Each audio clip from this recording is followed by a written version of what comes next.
Bardhaman Renaissance township থেকে গ্রেপ্তার পাক জঙ্গি হামিম মণ্ডল। এসটিএফ এর হাতে বর্ধমান থেকে গ্রেপ্তার জইশ জঙ্গি হামিম মণ্ডল নিশানায় ছিলেন মুখ্যমন্ত্রী। রাজ্যের জঙ্গি চক্রান্তের পর্দাফাঁস করল রাজ্য পুলিশের স্পেশাল টাস্ক ফোর্স। বর্ধমানের বিলাসবহুল রেনেসা টাউনশিপ থেকে গ্রেপ্তার করা হলো পাক জঙ্গি সংগঠন জৈশ ই মোহাম্মদ এর সদস্য হামিম মণ্ডলকে। প্রাথমিক তদন্তে জানা গেছে, রাজ্যের মুখ্যমন্ত্রীকে হত্যার ছক ছিল তার। নিজেকে তথ্য প্রযুক্তি কর্মী হিসেবে পরিচয় দিয়ে রেনেসা টাউনশিপে ঘর ভাড়া নিয়ে গা ঢাকা দিয়েছিল 23 বছর বয়সী হামিম। সূত্র মারফত জানা যায়, জঙ্গি হামিম রেনেসা টাউনশিপে যে ফ্ল্যাটে ভাড়া থাকতেন সেই ফ্ল্যাটের মালিক নিজে সেখানে থাকতেন না। হামিম মূলত সাজ্জাদ ভাট্টি গ্যাংয়ের সক্রিয় সদস্য। সে জঙ্গি সংগঠনের লিঙ্কম্যান হিসেবে কাজ করত এবং সোশ্যাল মিডিয়ার মাধ্যমে জৈশ ই মোহাম্মদের মূল চালিকা শক্তিদের সাথে যোগাযোগ রাখত।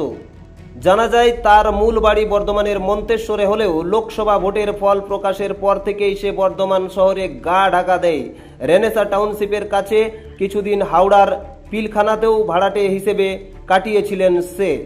আজ তাকে গ্রেপ্তার করার পর কড়া কেন্দ্রীয় বাহিনী এবং রাজ্য পুলিশের নিরাপত্তার বেষ্টনীতে জঙ্গি হামিমকে বর্ধমান আদালতে তোলা হয়।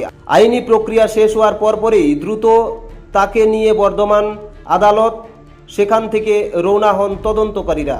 এদিকে রেনেসা টাউনশিপের মতো হাই প্রোফাইল আবাসন থেকে এমন এক বিপজ্জনক জৈশ জঙ্গি ধরা পড়ায় ঘটনায় ব্যাপক চাঞ্চল্য ও আতঙ্ক ছড়িয়েছে স্থানীয় বাসিন্দাদের মধ্যে। পুরো নেটওয়ার্কের শিকড়ে পৌঁছাতে হামিমকে মুখোমুখি বসিয়ে জিজ্ঞাসাবাদের প্রস্তুতি নিচ্ছে এসটিএফ এবং জঙ্গি হামিমকে 14 দিনের জন্য পুলিশি হেফাজতের নির্দেশ দেওয়া হয়েছে।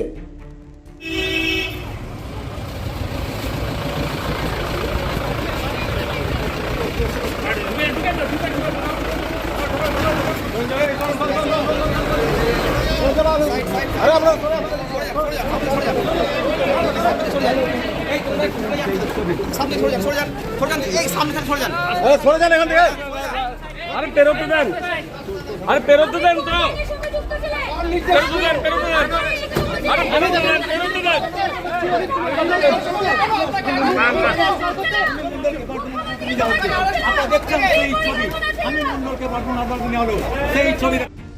পূর্ব বর্ধমান থেকে দেবাশিস ঘোষের রিপোর্ট, রূপসী বাংলা মিডিয়া। পুরুলিয়ার পাত্রপাত্রে যোগাযোগের একমাত্র বিশ্বস্ত প্রতিষ্ঠান বিবাহ পরিচয়। আপনার মনের মতো জীবনসঙ্গী খুঁজতে পাশে রয়েছে বিবাহ পরিচয়। তাই আর দেরি না করে আজই যোগাযোগ করুন বিবাহ পরিচয়।